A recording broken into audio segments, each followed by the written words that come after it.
This is the Financial Intelligence Podcast, brought to you by the UK Financial Intelligence Unit. The UKFIU has a national remit to analyse information on economic crime received through suspicious activity reports. All views expressed by panellists on the podcast are their own and not necessarily those of the UKFIU.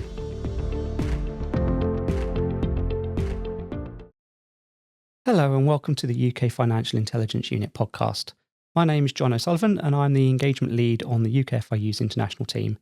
Today I'm joined by guests ARIN Foster, Chief Crown Prosecutor of the CPS Proceeds of Crime Division, Vince O'Brien, Deputy Director, Head of UKFIU and Proceeds of Crime Centre, and Mo Dampfer, Unit Head, CPS Proceeds of Crime Division.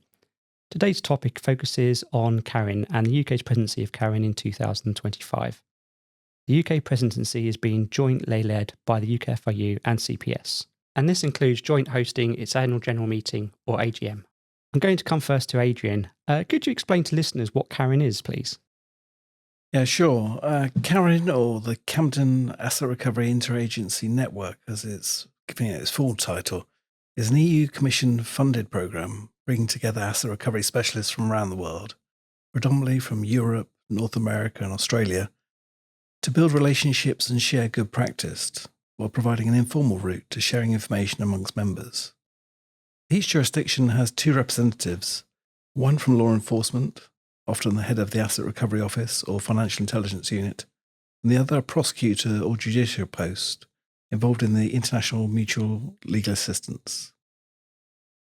It was set up at the Camden Court Hotel in Dublin, hence the Camden in the title.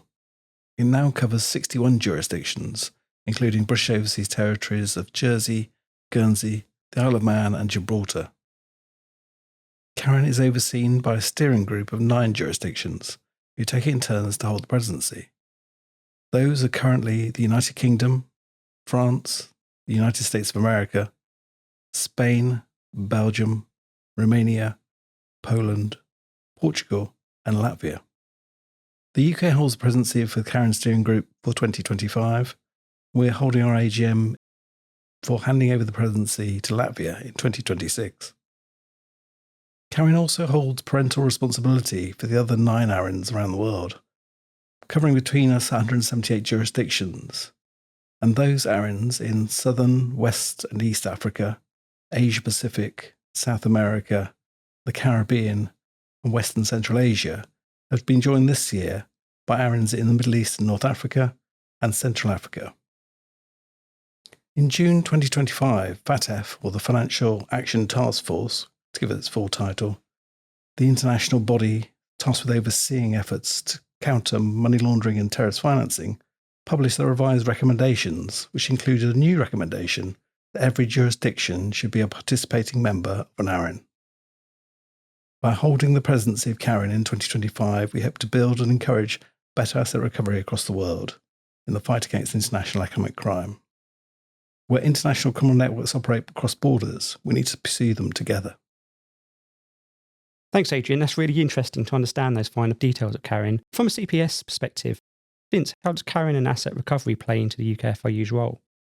Adrian, thank you for that overview of the CARIN network and our presidency. So in the UK, the Asset Recovery Office sits alongside the UK Financial Intelligence Unit, and that's really where I come in. So I'm the Deputy Director in the NCA, responsible for the UK Financial Intelligence Unit, which deals with all the SAR reporting, for the Proceeds of Crime Centre, which deals with the training of financial investigators, and also for the Asset Recovery Office, which deals with the inquiries from other CARIN members and members of other asset recovery networks in relation to international asset tracing inquiries. It's quite unusual for the Asset Recovery Office to sit alongside the UKFIU, so why do we take that approach in the UK? And for me, there's a couple of things. In the NCA, our focus is on serious organised crime.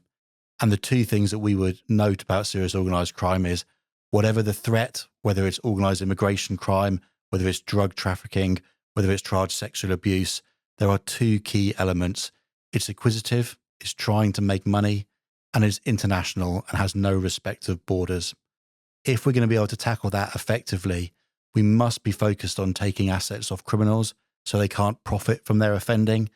And it can't be simple for them simply to move those assets to another jurisdiction and try and put them out of reach of the law enforcement agencies who are pursuing them in the jurisdictions where those crimes have taken place. So that's why it's important. Why is it so complicated? It's complicated because the legislation and the arrangements within different jurisdictions for how to tackle that asset recovery through criminal powers, through civil powers, through a range of other means is very, very varied. So understanding how to go into a jurisdiction, who can support you with those international inquiries, what the right mechanisms are for recovering those assets is really difficult and really complicated. In the UK, alongside the Asset Recovery Office, we have the UK Central Authority and the Home Office. We have all the work of the CPS, all of who are part of that process to recover those international assets for partners. And so with all of that in place, it makes a lot of sense for us to put it alongside the UKFIU, because ultimately the UKFIU has a very large remit to do with exchanging information with international partners. And we do that hundreds and hundreds of times a year. Those international FIU inquiries tend to be focused on financial intelligence, helping progress investigations in other jurisdictions, and also asking about assets that might be held in the UK as well. So the queries that come in relation to asset recovery offices are very, very similar to this, and it puts us in a really good position. Putting this in the NCA also means that we can use our network of international officers to help support those inquiries and help progress that recovery. So this is a really critical thing. It's been recognised by the Financial Action Task Force, who are conducting their latest round of mutual evaluations across the globe, looking at what an effective anti-money laundering regime looks like. And they have now said that being part of an asset recovery network is absolutely key to effective anti-money laundering controls and processing those inquiries to get hold of the proceeds of crime. So for us, it's a really strong setup to put these two elements together. And we really use that to help our partners and help UK law enforcement when they're pursuing assets overseas. So for us, the CARIN presidency is a really good opportunity for us to emphasise with partners how committed we are to this in the UK, to help them understand how to work with us most effectively, and also to support other jurisdictions as they start to build these capabilities themselves, including going beyond CARIN and supporting our partners in the other asset recovery networks across the globe to ensure that we're all working together to make sure that criminals can't profit from the proceeds of their criminality. And I'll now hand over to some of my colleagues. We're going to talk in a bit more detail about what those processes are we use to actually work through those inquiries and get hold of those assets. That's great. Thanks, Vince. Just building on that, I'd like to explain more about the UKFIU process. So the UKFIU generally has two ways in which we function with regards to CARIN. The first is our support to domestic law enforcement and partners. The UKFIU serves as the UK CARIN office alongside our colleagues in Police Scotland, but we are also the Egmont FIU and the Asset Recovery Office, or ARA for short.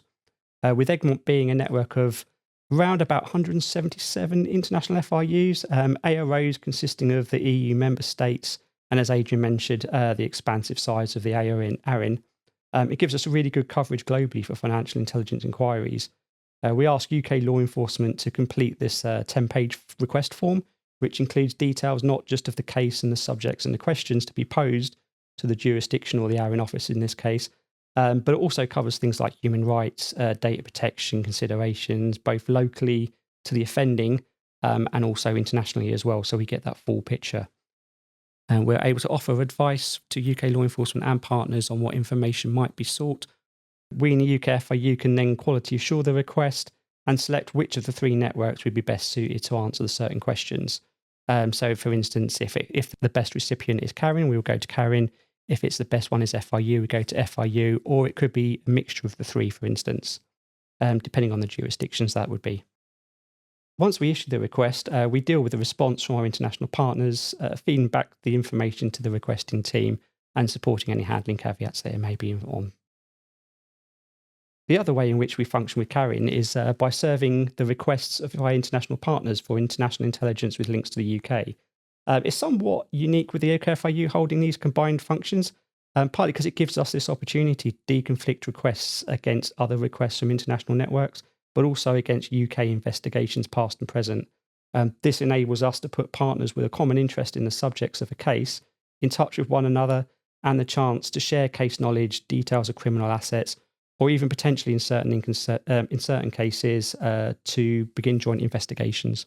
This also gives us the benefit of horizontal engagement, whereby we can place an FIU in contact with an ARIN office or an ARIN office in with an ARO office, or any of the above in link with the UK interested party. And when we receive the request, we triage them for justification, proportionality, policing purpose. This is all to ensure that we meet our legislative requirements here in the UK, and then use a wide range of search tools and information gateways to conduct our checks. As a law enforcement-based FIU, we have access to UK law enforcement systems, including those held by partner agencies such as our colleagues in HMRC and Companies House, who also have officers embedded within our team. In addition, we have our private sector colleagues, such as banks, who we have developed a close working relationship with through the FIU's reporter engagement team, and then more general checks through things like open source. One of the key benefits for having the CARIN office within the UKFIU is the ability to search and utilise suspicious activity reports, or SARS for short, reported by principally the regulated sector. The SARS database at the moment contains just above, I think, 5 million or to 6 million records on suspicious financial activity. That represents a really invaluable data source for the identification and tracing of criminal assets here in the UK. Such assets might include things like banks, property, vehicles, boats, and numerous other forms of asset types such as crypto, which is becoming increasingly popular among criminals globally. Once the information is gathered, we return it to the requester in an intelligence format so it can be utilised in operational activity, including things like mutual legal assistance treaties, such as confiscation orders or evidential requests. And I think that segments nicely into my colleague Mo. So Mo, I'll hand over to you. Thanks, John.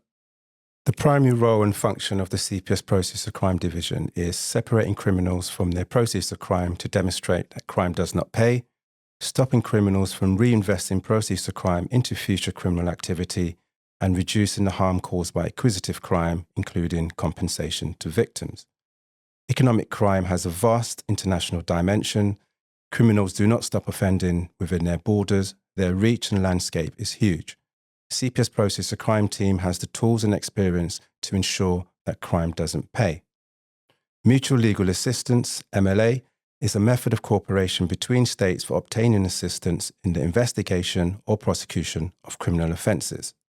MLA is used for obtaining material that cannot be obtained on a law enforcement to law enforcement basis. Requests are made by a formal international letter of request, ILOR. This assistance is usually requested by courts or prosecutors and is therefore referred to as judicial cooperation. MLA can be used to obtain assistance in relation to the freezing and confiscation of the proceeds of crime and associated investigations. In asset recovery cases, it is essential that asset tracing is conducted via law enforcement cooperation, and this can be achieved via the NCA and other networks such as CARIN. Any competent body under the law of the requesting country may issue a request to the UK. This includes a court exercising judicial jurisdiction or a prosecuting authority outside the UK. Thanks, Mo. Where would the jurisdiction send a Mutual Lateral Assistance Treaty to, or MLAT for short? Requests for MLA should be sent to the relevant central authority. For the CPS, that would be the UK Central Authority. Once they've received the request, it will then be transmitted to the CPS Process of Crime team to execute the letter of request. The most important part of the request is the section listing the assistance required. This must be clear, specific, and unambiguous. Thanks. Mo, please explain to our audience what the conditions for a restraint order would be. The purpose of a request for freezing is to preserve the value of assets located in the UK for confiscation. This can also be termed as a restraint order. Before making a request to freeze assets located in the UK, the following should be completed. Use law enforcement to law enforcement cooperation via the NCA and other international networks such as CARIN to trace the asset. Use as necessary MLA to obtain evidence of assets in the UK, for example, banking material. Once this information has been obtained, a request should be made to the UKCA. If the request is accepted, it's then forwarded to the CPS, and our team of lawyers, caseworkers, administration staff will apply to the court to obtain a freezing or restraint order. Once this information has been obtained, a request for a freezing order will be made to the court. The process is an application will be made to the court once all requirements are met. Prosecutor will draft a registration order and supporting documents, including a witness statement. Once granted, the registration order and supporting documents will be served on the defendant and anyone affected by the order. And what would the conditions be for a confiscation order? There must be a real risk of dissipation. This means that the asset is likely to be moved, realised, or taken outside of the reach of law enforcement. There must be full and frank disclosure to the court. This means we must be informed of any relevant information which may affect the granting of the application. It's also worth noting that a restraint order could be discharged if there is a significant delay between the granting of the order and a subsequent confiscation order. We are also required to keep the court updated on the progress of the investigation. In relation to confiscation orders is the registration and enforcing of the requesting state's order against assets in the UK. The process is pretty much the same as restraint order. A letter of request is sent to the UKCA, who will then transmit it to the CPS for execution. Our lawyers will apply to the court for the confiscation order to be registered and for us to be named as the enforcement authority. This enables the terms of the order to be enforced. Conditions to note. Confiscation order follows conviction. There must be a conviction in the requesting state's country before the order is granted. There must be no outstanding appeal against conviction or the confiscation order. And there should be no impediment to the affected parties' human rights. We must be provided with the original or duly authenticated copy of the order. Once we have all this information, we will draft a witness statement setting out the conditions of how the order has been satisfied, draft the order, and make the application to the court. Once granted, our enforcement team will take over responsibility for enforcing the order. CPS is able to assist in freezing and recovering assets on a non-conviction basis, termed civil recovery. This can only be achieved via mutual legal assistance. For the freezing of assets, it's not necessary to send a domestic order. Non-conviction-based orders can be used where conviction is not possible from the requesting state. Our lawyers are well equipped to obtain urgent orders in a short period of time if necessary. However, we urge requesting states to engage with us as early as possible. We can assist in the drafting of the order, provide relevant advice, and work closely with the state to recover the proceeds of crime. Thanks, Mo. Thanks also to you, Adrian, Vince, for your insights into CARIN and the UK's presidency. So today we've talked about CARIN in generally, giving a bit of a strategic overview from Adrian and Vince, as well as some of the day-to-day workings from the UKFIU and CPS. Hopefully this will help our audience understand what the process is, how CARIN is established internationally, and for our operational partners, a little bit of an insight into what that might look like. Remember that to keep up to date with our latest podcasts, magazines and other UKFIU guidance products, please follow the UKFIU's X, formerly Twitter or LinkedIn pages. You can also find our full collection of podcasts on Spotify and other major streaming platforms. So thank you for listening. I have been John O'Sullivan and this has been the UKFIU podcast.